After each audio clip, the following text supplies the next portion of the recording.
Hey Ashley, so I wanted to give you a video kind of going through your question, and I'll send you some diagram stuff too. But you have already received the diagram stuff if you looked at, I CC'd you in. So I'll send you it again though, attached to this for your own. We'll talk about it more for your particular question.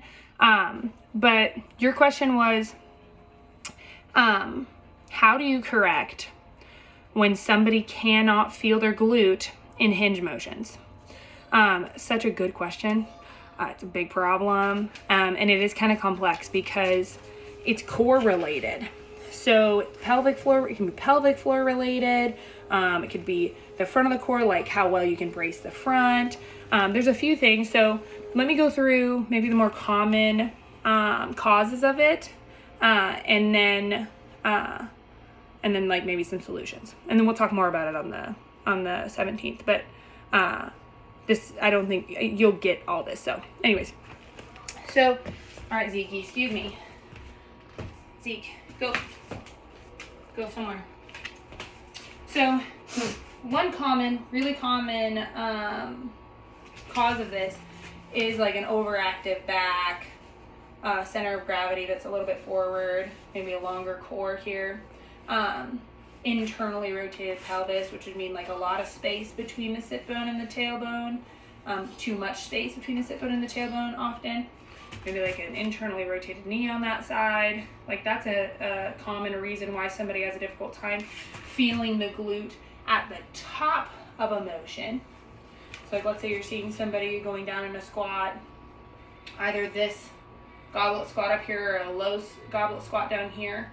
You're going to see it more in an upper goblet squat though, to where they'll go down and they'll get about to here, and then they'll quad extend and drive their hips forward, and then just have like large arching of the back and flared ribs. And they're not going to feel their glute up here at all. They're going to stand, they're going to get to this position in the squat, and then they're just going to take a break. Like there's no activation here. So then with a client that's kind of got a weaker core here, tight back, and they don't feel their glute at the top of motions, that person is going to need to only come up as high in the squat as they keep their glute engaged, and then back down, and then up, and then down, and then staying within the range that they have. It might be here, might be here, might be here, but your goal is to get to where the glute has activation all the way to the top, and the core is supporting that, not the back. That's the goal on your hip or glute focused squats for the client that has like an over dominant back.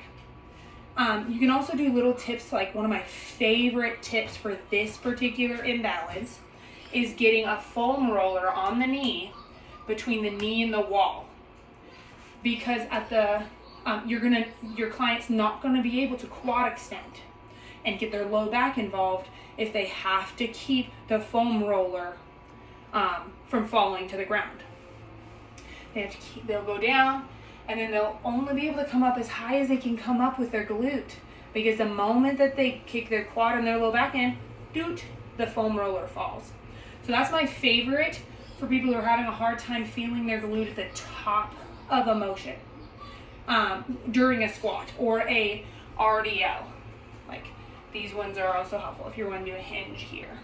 You can also do like single kettlebell swings as well with a foam roller, but you're limited to some extent because it's kind of in the way. But that's a helpful tool. Another helpful tool for having a problem at the top of the motion is actually good for both, just different, is having, so I'll talk about it again in a minute, having doing a lunge with a cable here. So like grabbing a cable here, getting some tension, so you're not gonna have any moment where there's no tension here, and you're gonna go down and try to rotate towards the cable machine, but keeping this med head down and the heel heavy. And then when you come up, you're going to drive that knee forward.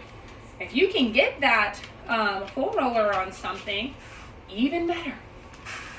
Here's a side view of it. Go down, lengthen this system here, And then you're going to shorten that system under tension. Constantly short, like under tension with this contradicting pull here. You're going to be externally rotating through the glute here as you rotate the pelvis towards the opposite direction, which helps engage at the top and at the bottom. The reason it's the bottom is because down here, if you have a client, well, I guess we should switch over to the other one before I go into that. So those are two for people who have a hard time at feeling their glutes at the end of extension. The other at the end of extension tip is during hip thrusts. So if someone has a difficult time engaging their glute at the end of a hip thrust, so the very lockout position, top part of the hip thrust, it is two things that are helpful cues for me with getting my client to learn how to do that and working on that weakness. No, Zeke, no. I know, you just want love. You're gonna have to wait. One is driving the knee forward towards the toes. So because I don't have long femurs, it's hard to see this, but you'll see it at the top a little bit. So if I drive my hips up, but my knees not forward, I'm going to go at this angle here. It's gonna look like this. You see my shin and my ankle are in alignment still at the very top of the motion. But if I drive my knee forward, my hips are going to go more upwards here. But then I'm also, my shin and my knee is going to start going towards the middle of my foot as I drive up. Zeke, you're going to have to go. Love you.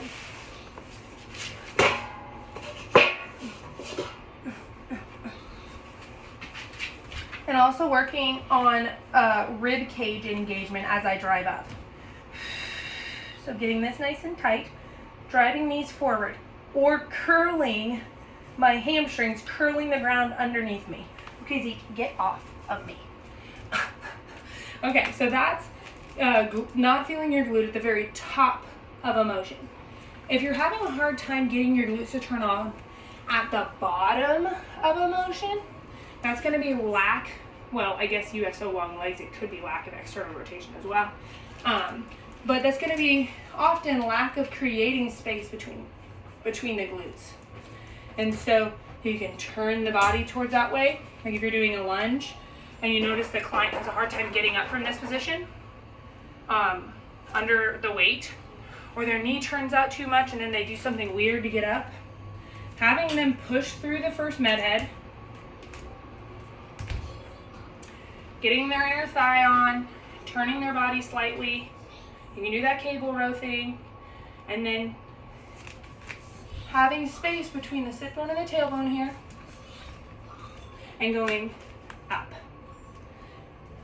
And getting that on in the beginning. You take a big deep breath in, breathe into that space, brace your core really tight, load the leg, and then stand up. And that should help your client feel the glute in the beginning of the exercise. And then with a hip thrust, having a difficult time feeling the glute in a lengthened position. See, I'm not getting back on the ground because you are not respecting boundaries. So here, if you have a hard time, if your client has a hard time engaging their glute at the bottom of a hip thrust here, getting into this position, Zeke.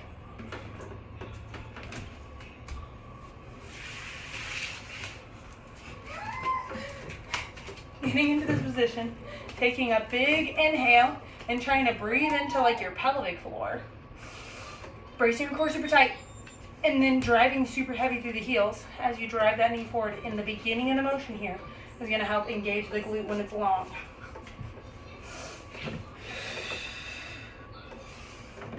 Big inhale. Okay. Well, I hope that helps. Bye.